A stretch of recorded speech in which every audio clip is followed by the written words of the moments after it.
Cooking with প্রকৃতিতে আপনাদের সবাইকে স্বাগত। আমি প্রকৃতি চলে এসেছি আরেকটি নতুন রেসিপি নিয়ে। আজ আমি চিংড়ি মাছ দিয়ে মোচা ঘন্ট বানিয়েছি, আপনারা দেখতেই পাচ্ছেন। তো খুবই পুরনো দিনের রান্না, তাহলে এবার আমি রান্নাটা শুরু করছি। চিংড়ি মাছ দিয়ে মোচার ঘন্ট বানাতে আমাদের যা যা লাগবে, এখানে আমি মোচা নিয়ে নিয়েছি। মোচাটা আমি সেদ্ধ করে একটু চটকে নিয়েছি আর হলুদ দিয়ে সেদ্ধ করেছি। আর লাগবে আলু, চিংড়ি মাছ, আদা বাটা, সর্ষের তেল, ধনে আর জিরের গুঁড়ো, গরম মশলা, এটা গুঁড়ো গরম মশলা গুঁড়ো, তেজপাতা, জিরে, আর নিয়েছি এলাচ আর দারচিনি, আর নিয়েছি হলুদ, টমেটো বাটা, নুন আর লঙ্কা বাটা। তাহলে এবার আমি রান্নাটা শুরু করছি। এখানে আমি 2 টেবিল চামচের মতো সর্ষের তেল নিয়ে নিয়েছি। এবার আমি চিংড়ি মাছগুলো ভেজে নেব।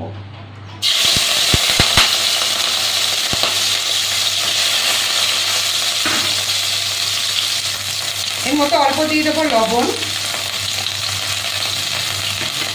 আর অল্প দিয়ে দেবো হলুদ। ভালোভাবে ভেজে নেব চিংড়ি মাছগুলো। চিংড়ি মাছ জিনিসটা এমন, যেটাতেই দেবেন সেটাতেই টেস্ট লাগে।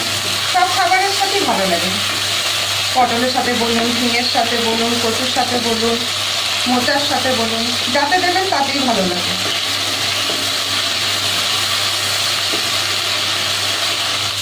চিংড়ি মাছগুলো আমার ভাজা হয়ে গেছে। এবার আমি চিংড়ি মাছগুলো তুলে নেব। ওই তেলের মধ্যেই আমি আরও 2 চামচের মতো সর্ষের তেল দিয়ে দিয়েছি। আর আমি এখানের মধ্যে যে জিরে, তেজপাতা, এলাচ, দারচিনি নিয়েছিলাম সেটাও দিয়ে দেবো।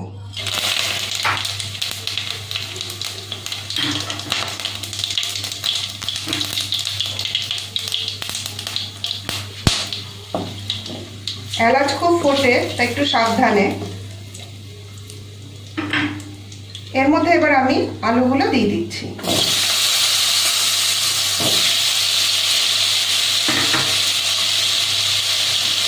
দেবো অল্প করে হলুদ আর অল্প করে লবণ। গ্যাসটা বাড়িয়ে আমি ভালো করে আলুটা ভেজে নেব।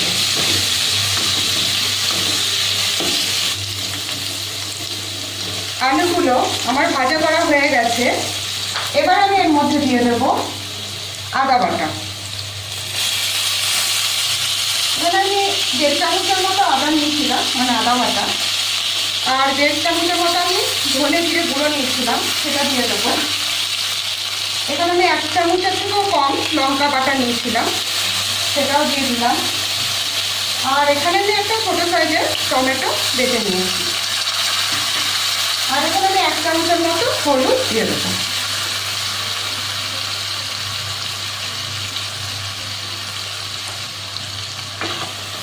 ভালোভাবে মিশিয়ে নেব।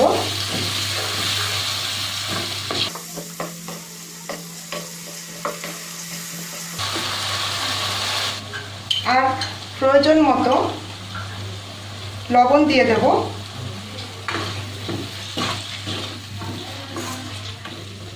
লবণ দেওয়ার পরে আমি কিছুক্ষণের জন্য ঢাকা দিয়ে দেব আলু আর মশলা সেদ্ধ হওয়ার জন্য। কিছুক্ষণ পর আবার ফেরত আসলাম। মশলা থেকে তেল সেপারেট হয়ে গেছে। এই স্টেপে আমি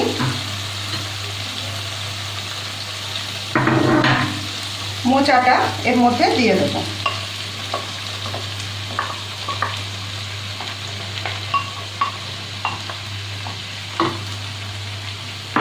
আর চিংড়ি মাছটা এর মধ্যে দিয়ে দেবো।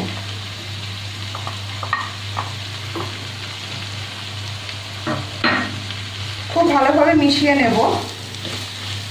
চিংড়ি মাছ, মশলা, আলু, মোচা ভালোভাবে মিশিয়ে নিচ্ছি।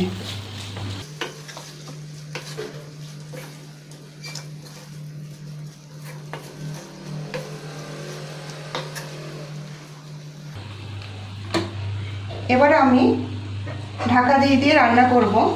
কিছুক্ষণের জন্য ঢাকা দিয়ে রেখে দিলাম। কিছুক্ষণ পর আমি আবার ফেরত আসলাম।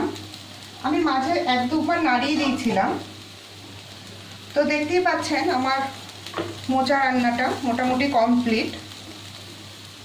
খুব সুন্দরভাবে মিশে গেছে আলু, মোচা, তারপরে চিংড়ি মাছ একসাথে।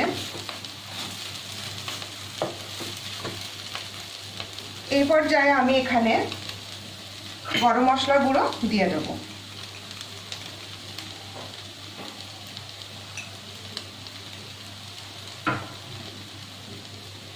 ভালোভাবে নাড়িয়ে নেব, ভালোভাবে মিশিয়ে নিচ্ছি আমি।